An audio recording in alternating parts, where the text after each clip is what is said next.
scientific avenues, many of which are geared towards entertainment. As we heard last night, video games are big business, and the industry's growing at an amazing rate. Tonight in part 2 of our series, ATV Star Dobson takes a look at what's coming our way in the not-so-distant future.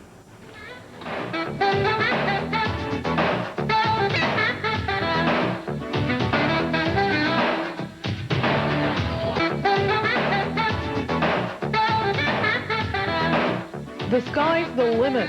Technology is growing in leaps and bounds. Today's technology, there's really nothing that can't be done.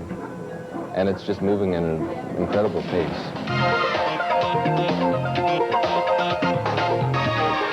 Many of the video games available today have been hits at the box office. If a movie does well, it's almost guaranteed to become a game. But in the future, we're not only going to see movies transformed into games, but games will also become more like the movies. You will have not only great video games, but outstanding, stunning graphics. The graphics that have been associated in the minds of consumers with Jurassic Park or the Terminator 2 movies.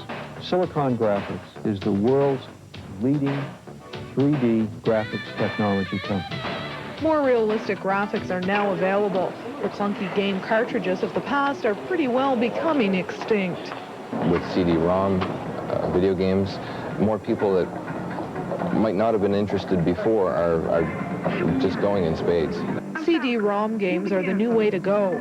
The next logical step leads us towards total immersion. Right now, playing a video game is like standing on the outside looking in, but all of that's soon going to change. Virtual reality will be hitting the arcades within a year, and then we'll actually feel like we're inside the game participating. In this case, it would be like sitting in this race car roaring down the track. For the time being, though, games like this one will have to suffice.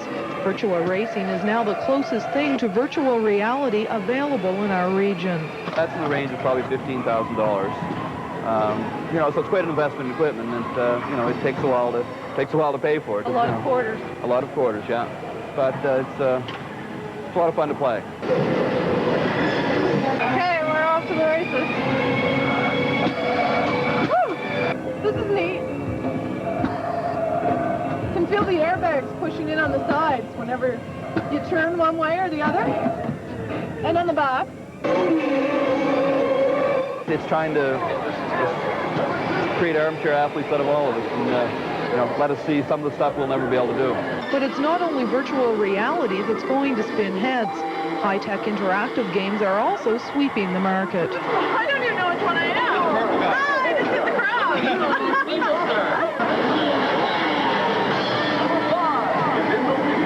So this is a sign of things to come. We're going to see more of this in the arcades now. Actual interaction with the game. Stuff you can't do at home. Games like these aren't only for entertainment. Virtual reality and interactive machines are also serving as educators. The U.S. Army does use a video simulator to train its pilots.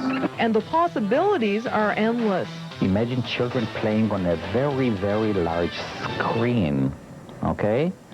With all surrounding sound around them. To travel from country to country, they learn geography, they learn to make decisions, they learn to take chances.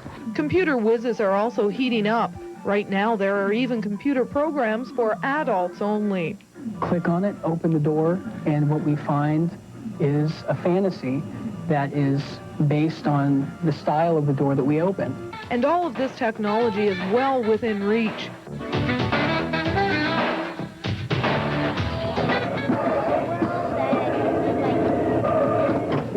Game over. In Halifax, Star Dobson, ATV News.